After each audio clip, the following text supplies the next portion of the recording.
involvement in Red Cross basically started off with just being a liaison officer in Aceh. That was a 10-month stint, and followed by many trips there for the next 5 years, and that mainly as a liaison officer.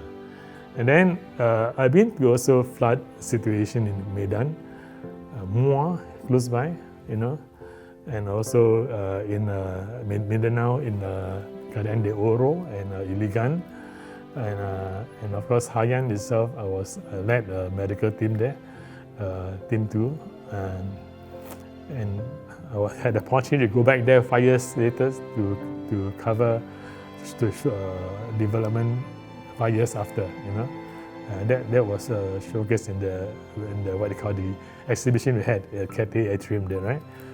So besides all this and so on, most of my volunteer work with Red Cross are in Singapore, in the area of photography. Start off as a liaison, then I start off disaster management, and also photography. Besides being a liaison officer, since I was handy with a camera, I was also provided Red Cross a lot of pictures of developments in Aceh during that time. Not just development on Aceh per se, but also more importantly on Red Cross projects, in Aceh. And I also do side trip to Nias.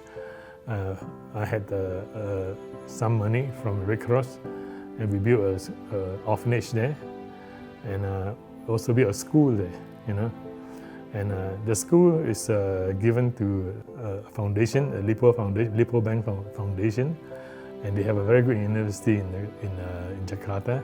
The condition of the school was that they must take the children allow all the children from the orphanage to attend the school. Then we give them the school for free, Out in Aceh, where very few people have got cameras. Those days, handphone was not very common too. And even if it was, very low technology then, right? And when you come with a simple camera like Canon 350 at that time, and you take pictures that are reasonably quite nice. You know how many friends I made because of cameras? People just open up to you, the Acehnese, they just love for this thing, And we take a picture of them, go to the shop, and it costs you a few cents to print the picture, right? And give it to them, I tell you, you have the whole neighborhood coming after you. They are your friends, suddenly. More importantly, you make friends. You make friends, and when you work with them and so on, things are done in an easier way because they know you and you know them, So it's about relationship. Cameras open doors to serving one another, sort of thing. It breaks down the ice, sort of thing. The smiles I get from them is reward in itself. It's more than just personal rewards, happiness, accomplishment, but it's also a chance to develop further, because now I have a friend, and they will lead me to other friends, sort of thing. So that's why I find that, in life, photography is really a tool in itself, to open doors. Yeah. And they opened many doors for me, not just among the people in Aceh, even in Philippines, when I went there for Haiyan and so on.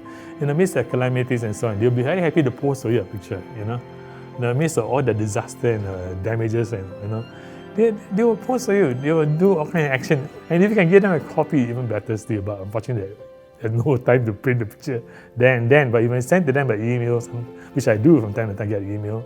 I tell you, they are very appreciative of all these things.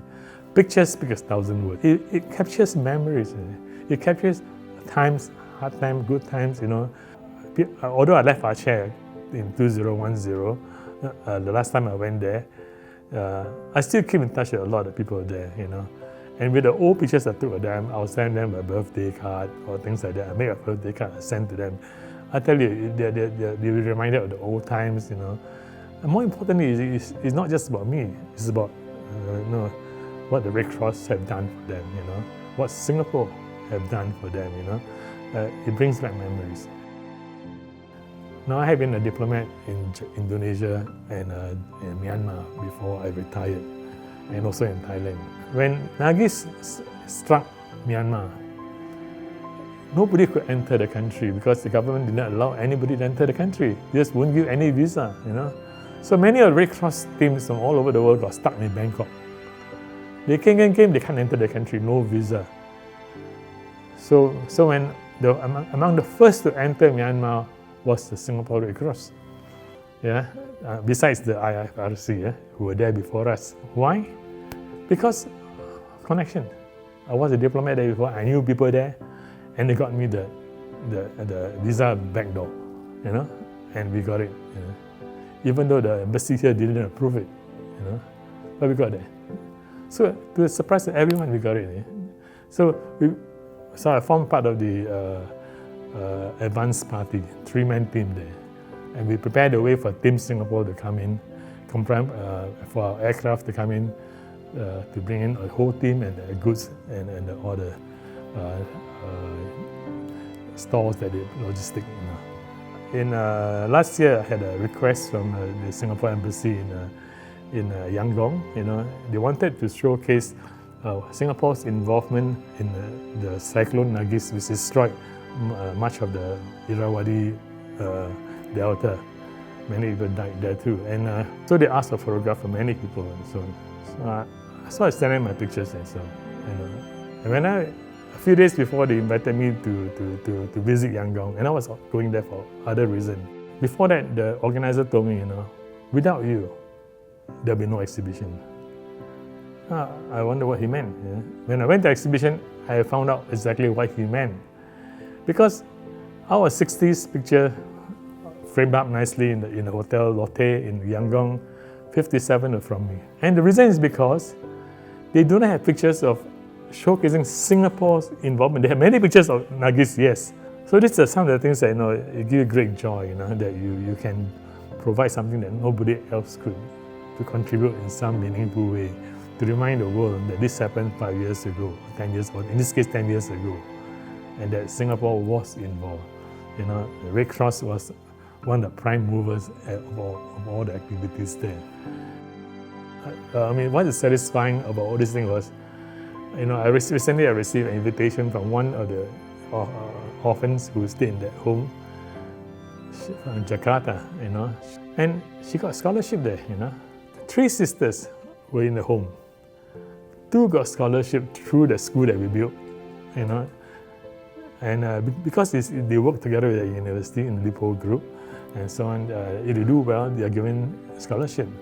And since then, quite a number of the kids from their home have gone to Jakarta and got a degree there. It's very satisfying, to be able to give them an opportunity like that, Now, where on earth can they imagine leaving the island itself, and go to the capital city of Jakarta and get a good degree from the best university in Indonesia?